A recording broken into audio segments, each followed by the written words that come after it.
Hi hello welcome to my channel. Carrot తినని పిల్లల కోసం ఈ క్యారెట్ హల్వా అండి, స్పెషల్గా వాళ్ళ కోసమే. ఈ క్యారెట్ హల్వా చాలా టేస్టీగా ఉంటుందండి. మనం బయట హోటల్స్లో ఫంక్షన్స్లో తింటాం కదా, సేమ్ అలానే ఉంటుంది. క్యారెట్ వారానికి 3 నుంచి 4 సార్లు తింటే చాలా మంచిదండి. మన కంటికి స్కిన్కి చాలా అంటే చాలా హెల్దీ. ఇది ఎలా చేసుకోవాలో ఒకసారి చూద్దాము. 1 కేజీ క్యారెట్ని తురుముకుని పక్కన పెట్టుకోండి. నెక్స్ట్ ఒక 350 గ్రామ్స్ షుగర్ తీసుకోండి. మీ దగ్గర ఈ కోవా ఉంటే తీసుకోండి. ఇది పచ్చి కోవా అండి, నేను ఇంట్లోనే ప్రిపేర్ చేసుకున్నాను. మీకు కావాలంటే తీసుకోండి, లేకపోతే స్కిప్ చేయండి. నెక్స్ట్ కొంచెం జీడిపప్పులు, కొంచెం కిస్మిస్లు, ఒక 100 గ్రామ్స్ నెయ్యి తీసుకోండి.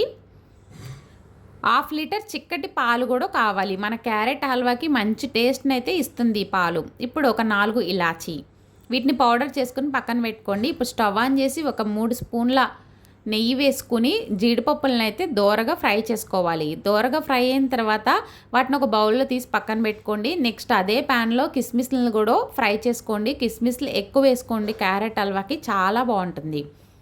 ఇప్పుడు అదే ప్యాన్లో మనము ఈ క్యారెట్ని అయితే ఒక 5 మినిట్స్ నేతులు అయితే ఫ్రై చేసుకున్న తర్వాత ఒక 1/2 లీటర్ చిక్కటి పాలను అయితే వేసుకోవాలి. ఈ పాలల్లో క్యారెట్ ఉడికినప్పుడు మన క్యారెట్ హల్వాకి మంచి ఫ్లేవరు, మంచి టేస్ట్ అనేది వస్తుందండి. ఒక చిన్న టిప్ చెప్తాను. ఈ పాలల్లో ఒక 5 మినిట్స్ ఉడికిన తర్వాత ఆ పాలు ఒక 8 మంత్స్ 9 మంత్స్ ఉన్న పిల్లలకైతే ఆ పాలు వడగట్టిస్తే చాలా మంచిదండి, చాలా హెల్దీ అది. ఇప్పుడు పాలల్లో క్యారెట్ మంచిగా ఉడికిన తర్వాత ఒక కప్పున్నర నేను చూపిస్తున్నాను కదండి, ఒక కప్పున్నర షుగర్ అయితే వేస్తున్నాను. కొన్ని క్యారెట్లు స్వీట్గా ఉన్నప్పుడు కొంచెం షుగర్ సమ్ టైమ్స్ తక్కువ పడుతుంది. క్యారెట్ స్వీట్గా లేనప్పుడు కొంచెం ఎక్కువ పడుతుందండి. షుగర్ కొంచెం చూసి యాడ్ చేసుకుంటూ ఉండాలి.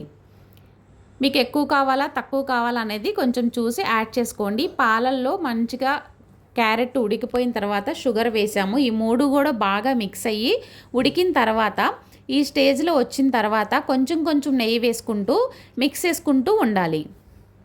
మనకి క్యారెట్ ఆల్రెడీ బాయిల్ అయిపోయింది కాబట్టి, మంచిగా కుక్ అయింది కాబట్టి సిమ్లో పెట్టేసుకుని ఒక 2 మినిట్స్ అయితే మనము కొంచెం గ్యాప్ ఇస్తూ ఒక స్పూన్ గీ వేసుకుంటూ ఇలా కలుపుకుంటూ ఉండాలండి. కొంచెం ఈ హల్వా ప్యాన్ నుంచి లైట్గా సపరేట్ అయిపోయి ఆ గీ అనేది మనకి ఇలా కనిపిస్తూ ఉంటుంది. అప్పుడైతే మనం స్టవ్ ఆఫ్ చేసేసుకోవాలి. చూసారు కదా, ఈ స్టేజ్లో అయితే మనం స్టవ్ ఆఫ్ చేసేయాలండి. స్టవ్ ఆఫ్ చేసేసి మనం తీసుకున్న కోవానైతే ఇప్పుడు వేసుకోవాలి. ఈ కోవా వేసుకున్న తర్వాత మనం ముందుగా ఫ్రై చేసుకున్న జీడిపప్పు కిస్మిస్ కూడా వేసుకుని ఒక 1 స్పూను ఇలాచీ పౌడర్ కూడా వేసుకుని స్టవ్ ఆఫ్ చేసి సర్వ్ చేసుకుంటే ఎంతో టేస్టీగా ఉండే క్యారెట్ హల్వా అయితే రెడీ అండి. ఇదైతే చాలా బాగుంటుందండి. ఒకసారి తప్పకుండా చేసి మీ పిల్లలకి పెట్టండి, వాళ్ళకైతే తప్పకుండా నచ్చుతుందండి. స్వీట్ తినే వాళ్ళకి ఇది బాగా నచ్చుతుంది. మీ ఇంట్లో వాళ్ళకి ఒకసారి ప్రిపేర్ చేసి పెట్టండి, చాలా టేస్టీగా ఉంటుంది. నా వీడియో నచ్చినట్లయితే ఒక లైక్ ఇచ్చేయండి, నా ఛానల్ని సబ్స్క్రైబ్ చేసుకోండి. నా వీడియో నచ్చిన వాళ్ళైతే ఈ వీడియోని ఎవరికైనా షేర్ చేయండి. చూసారా ఎంత బాగుందో, చాలా బాగుంటుందండి. నోట్లో పెట్టుకోగానే అలా కరిగిపోతుంది, చాలా టేస్టీగా ఉంటుంది. మీరు కూడా ఒకసారి ట్రై చేయండి.